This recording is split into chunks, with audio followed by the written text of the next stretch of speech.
你有冇留意過，當我哋喺街度遇到一個身體有明顯殘缺嘅人時，內心會即刻產生咩反應？可能係驚訝，可能係同情，亦可能係一種講唔出嘅唔自在。呢種反應其實好自然，因為我哋個腦習慣用既有嘅標準去判斷眼前嘅一切。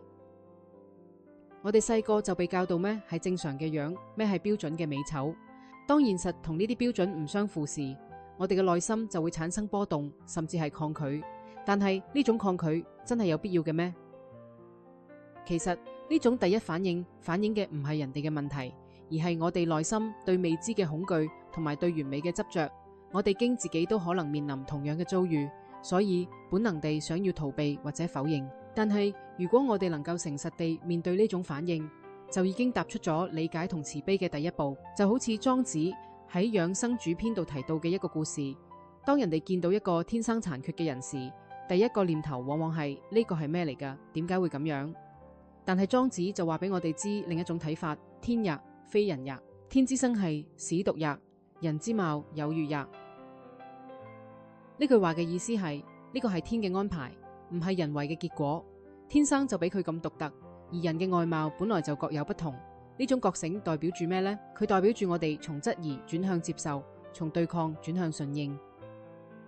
當我哋能夠咁樣轉念時，內心嘅嗰種唔安同抗拒就會慢慢消散。我哋開始明白，每個人嚟到呢個世界嘅樣都有佢存在嘅意義同價值。呢種轉變唔係要我哋變得麻木，而係要我哋學識用更闊嘅心胸去理解生命嘅多樣性。喺生活度，我哋成日都會遇到一個重要嘅課題：咩係我哋能夠改變嘅？咩係我哋必須接受嘅？莊子嘅智慧話俾我哋知，有啲嘢係天命，有啲嘢係人為。天命指嘅係嗰啲超出我哋控制範圍嘅嘢，比如我哋嘅出生背景、天生嘅身體條件、遇到嘅人同事；而人為就係我哋可以選擇同努力嘅部分，比如我哋嘅態度、行為同埋點樣回應生命中嘅各種際遇。學識呢種分辨，就好似喺心中建立咗一道清晰嘅界線，我哋唔再將精力浪費喺無法改變嘅嘢上，亦唔會因為外在嘅限制而放棄內在嘅成長。咁樣嘅智慧俾我哋能夠更從容咁生活，唔再同現實進行無謂嘅對抗。好多時候我哋會將外在嘅完整性等同於生命嘅完整性，但呢個其實係一個好大嘅誤解。一個人嘅價值真係喺於佢嘅外貌係咪符合社會標準咩？莊子通過呢個寓言想話俾我哋知，身體嘅殘缺並唔代表生命嘅殘缺，相反，有時正係呢啲睇似嘅唔完美，俾一個人發展出更深刻嘅智慧同更堅韌嘅品格。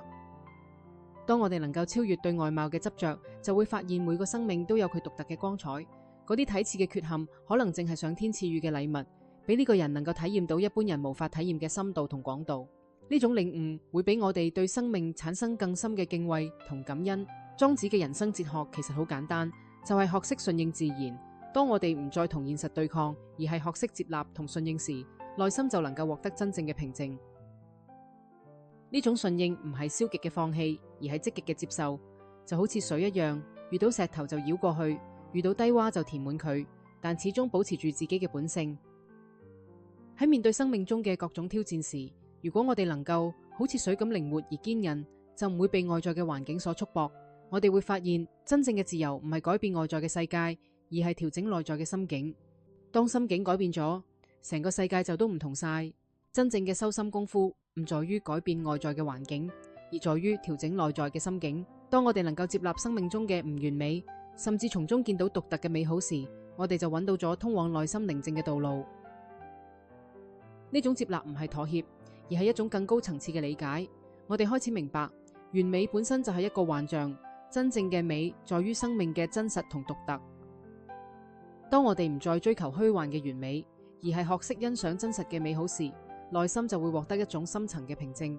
呢種平靜唔會因為外在嘅變化而動搖，因為佢嚟自於對生命本質嘅深刻理解。如果呢啲分享對你有所啟發，歡迎你將佢分享俾身邊有需要嘅朋友。願你喺接下嚟嘅日子度，能夠用更闊嘅心胸去擁抱生命嘅完整，喺接納中揾到真正嘅自由同寧靜。